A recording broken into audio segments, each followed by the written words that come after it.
Hey everyone, welcome back to the channel.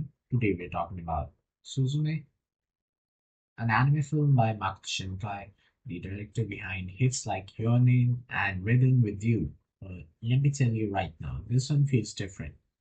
And that's not just because of the magical doors and giant forms in the sky, but because of the strange mix of mystery, emotion, and road trip adventure. And in today's review, we're diving deep into what makes this movie work and where it might not be as hard as you expect. Let's get into it.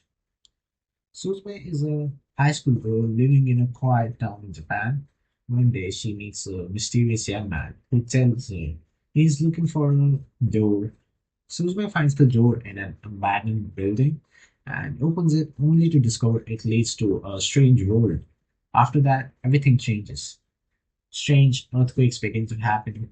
The young man Sota turns into a chair, yes, a literal wooden chair, and Suzume is suddenly thrown into a journey across Japan to close the magical doors that keep opening in ruined places. These doors are leading through a dark force called the worm, which causes disasters if left unchecked. The journey becomes both physical and emotional, as Suzume not only tries to stop the disasters, but also learns more about her own past, especially the trauma of losing her mother. The movie's pacing starts off pretty quick. Within the first 15 minutes, we've already seen Suzume open the door and things start getting wild, but the middle of the movie slows down a bit. There are some road trip moments, furry scenes with side characters, and a lot of quiet reflections. Some people might find this slow part a little long, especially if you're expecting non-stop action. But the balance between the quiet scenes and the intense moments near the end makes the structure feels complete. It builds up nicely towards the emotional climax. Shinkai's films always have beautiful words, but Suzume takes it one step further. Instead of just one settle, we get to travel across multiple parts of Japan, from rural towns to big cities, and even into an otherworldly plane beyond the door. The idea of doors appearing in abandoned places is symbolic too. There are places forgotten by society, and each door has its own story. This creates a mysterious and rich world. Even if the rules of the magic are a bit loose, we never fully understand how the worm works or what the world behind the door really is, but the atmosphere makes up for it. We just feel like something powerful is happening. Let's talk about it. The animation and the art style. The visuals are stunning. Every single frame is like a painting. The lighting, the water, the sky, they all feel alive.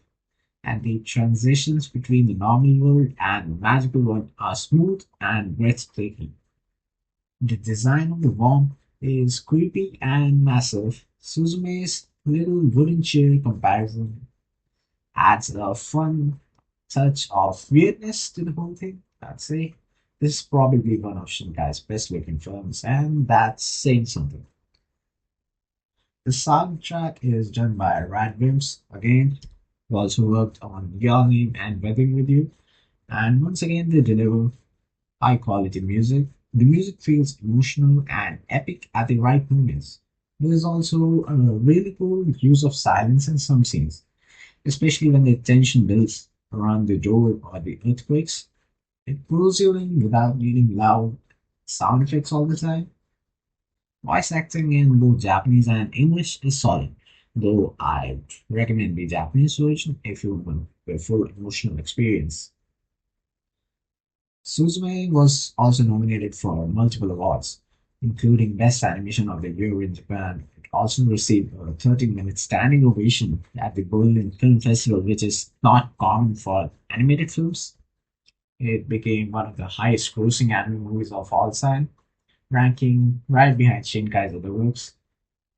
If you're wondering where this movie is like Your Name or Rhythm with You, the answer is both yes and no. Yes, it has romance, fantasy, and themes of loss and natural disaster.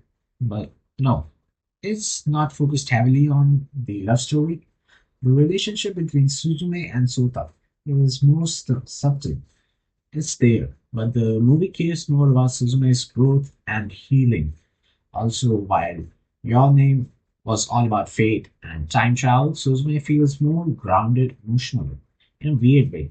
It's more mature. It feels like Shinka is closing a chapter with Suzume. As of now, there are no plans for a sequel or spin-off. The story is self-contained and ends in complete way. There's a clear resolution, and even though it leaves you with questions about the world, the characters' journeys feel done. If anything, fans might a short series or novel that explores more of Sota's backstory or the world of Doge, but the movie doesn't need it. Personally, I think Suzume is one of the boldest anime movies in recent years. It's not perfect, some plot points are a bit unclear, and the emotional impact may not hit as hard as Your Name did for some people, but the creativity, visuals, and tone are strong. It's a kind of movie that tries to do something a little different.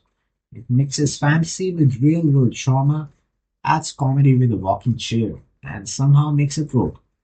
If you like that make you feel something while also giving you something beautiful to look at, then Suzume is definitely worth watching. I'd give Suzume a solid 8.5 out of 10. Visually stunning, thematically rich, and emotionally gentle, even if it does leave a few questions unanswered. If you have already seen the movie, let me know what you think in the comments. And if you haven't, maybe it's time to walk through the door and find out. Don't forget to like and subscribe for more anime reviews every week. Thanks for watching, and I'll see you in the next video.